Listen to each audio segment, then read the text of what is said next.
Alright guys, check this out. And look where it's laying, right behind this clod. And right there is my footprint from earlier this morning. There's a footprint. And right there's a footprint. And right over here,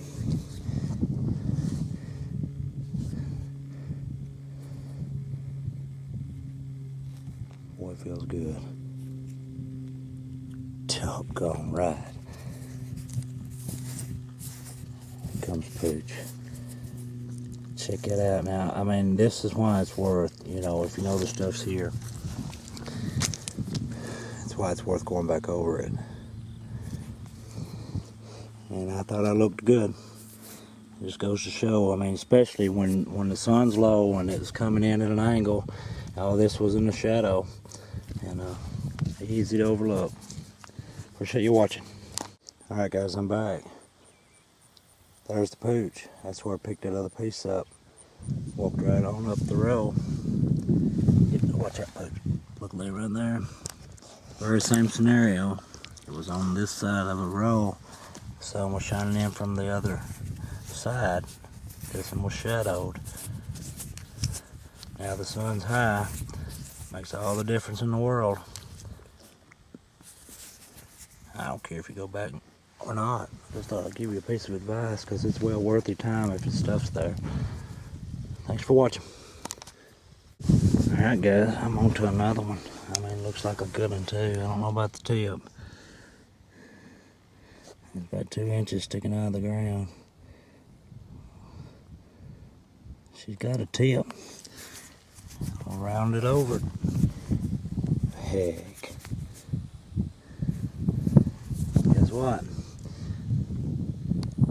Right there.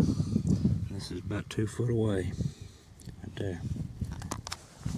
Alright, this is a cleanup from September the 19th. This is September the 20th. I went yesterday and found all these at my old stomping grounds.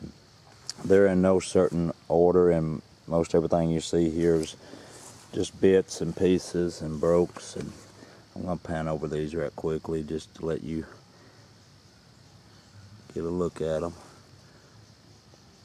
Every one of them got damage.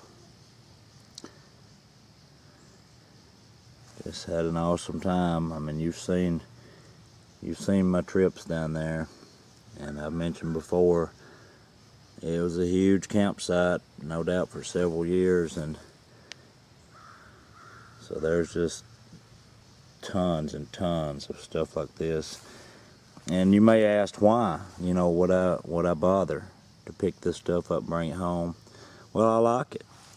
And another thing, you know, I bend over and pick up every piece and check every piece, and this is 250 something times that I won't have to bend over next time I go back to check and see if something's an artifact or not.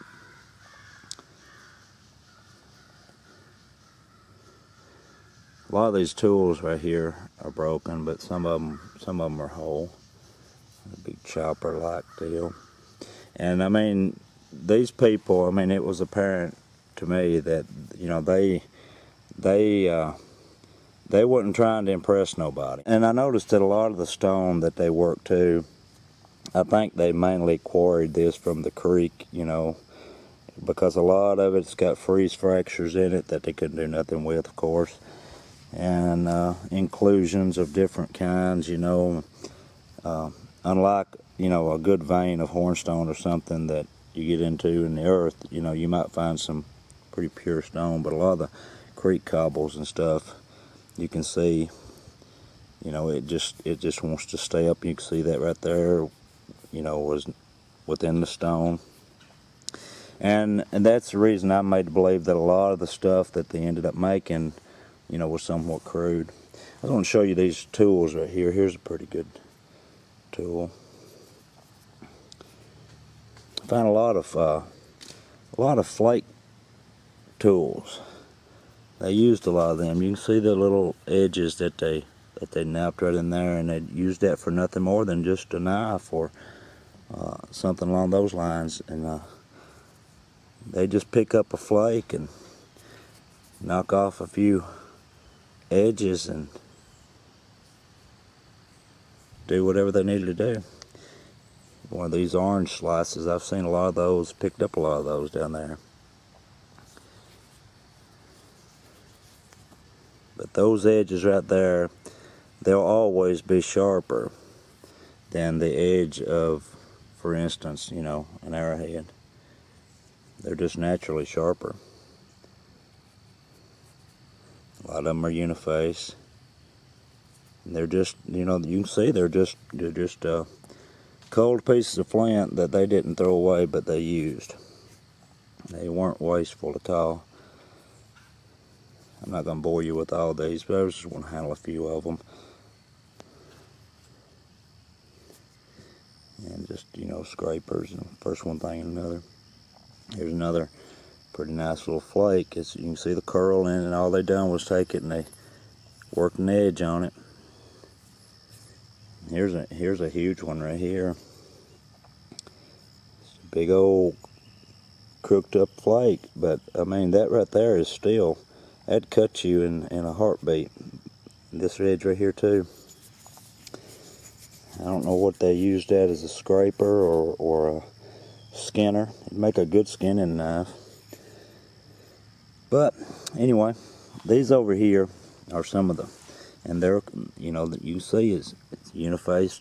It's just a flake they picked up off the ground and napped an edge or two on it, rounded the tip off of it, and made a scraper out of it. Still got Gore-Tex on it.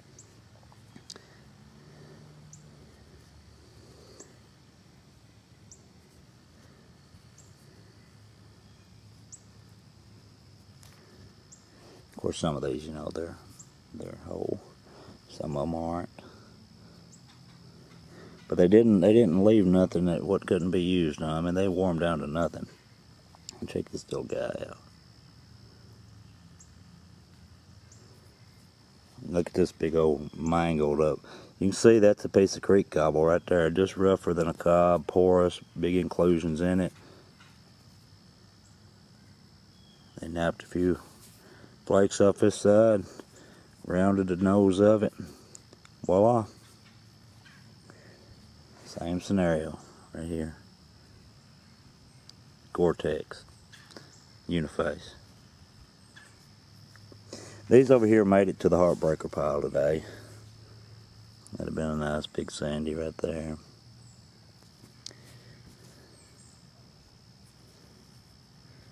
Let's let you look at them. This is the base of an capina, pretty sure. Just like this one. See that shape?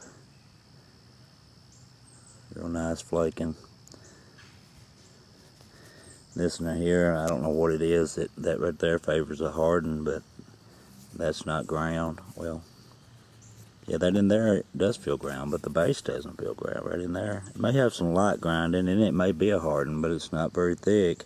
Doesn't tend to have any bevel, and they might not have used it long enough on account of that to develop a bevel. But anyway, I brought this in just to show you some of the cool material I found today. I believe it's a pole to a celt, polished all the way around, but then you get on the inside here and it doesn't look, I mean, you can see the porous stuff where possibly it's been broken, but yet you can see that it's been used too. They I believe they used that as a grinder or something other after that they had broken it, because it's got polish right in there. It's not as porous as a lot of broken celts and hardstones that I've seen. It's still got some porous places in it, but I believe they were using that. It still fits in the hand, you know, real well. But I gotta hurry, because I mean this video is gonna be long anyway, and I've got a lot of pieces I want to show you that I did find today that I'm gonna say is gonna make the keeper pile. Well, I'm gonna keep them all, but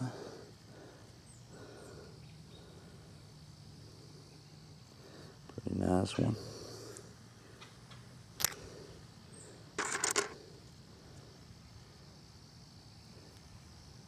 thumb scraper.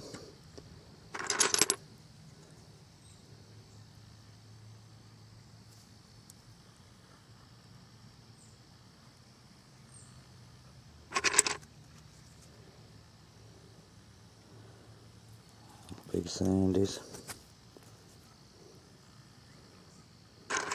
Here's a nice big sandy.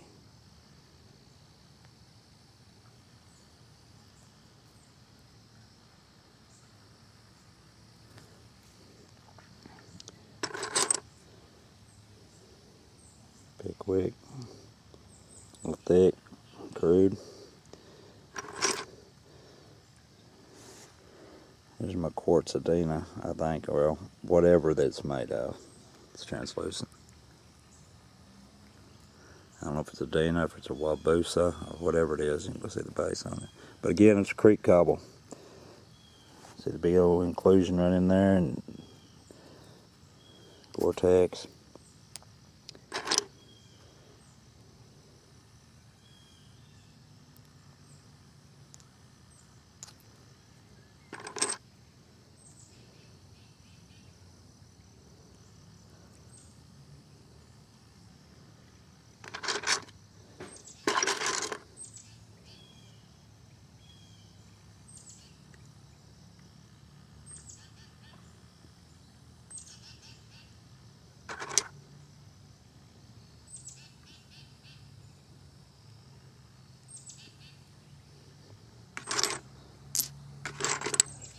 Blade I found. One of them. It's translucent around the edges.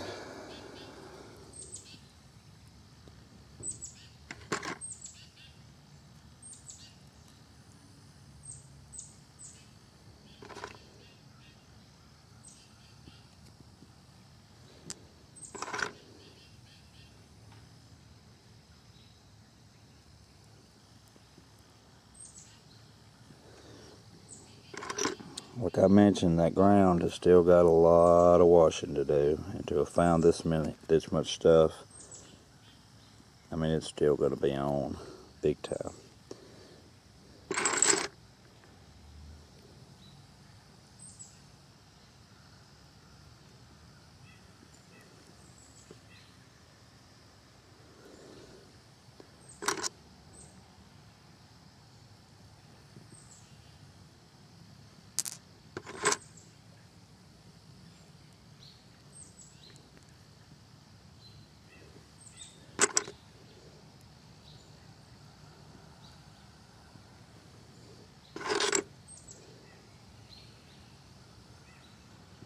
It's been reworked.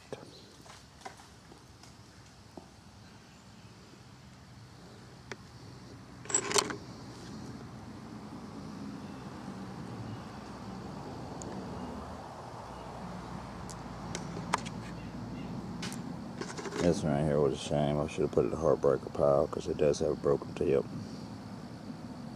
That would have been awesome. Here's one of the blades that I found today.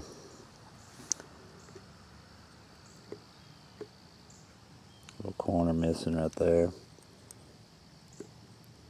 It's good size. It's about 3 1/4. First thought it might have been a preform, but it looks like it's got some secondary edge work, so I'm assuming it's a blade of some sort. Nice size piece. And this is probably the best piece I found today. Got a bevel on it right there, and they've worked this edge down to it's starting to take the shape of a bevel. It's a big old piece, so I never did measure it. It's going to be over 4 inches. I'm sure glad to find it. Alright guys, 13 minutes video on this cleanup, and so I appreciate you watching, and I'll get back out just as quick as I can get some more rain. Thanks for any comments you might leave.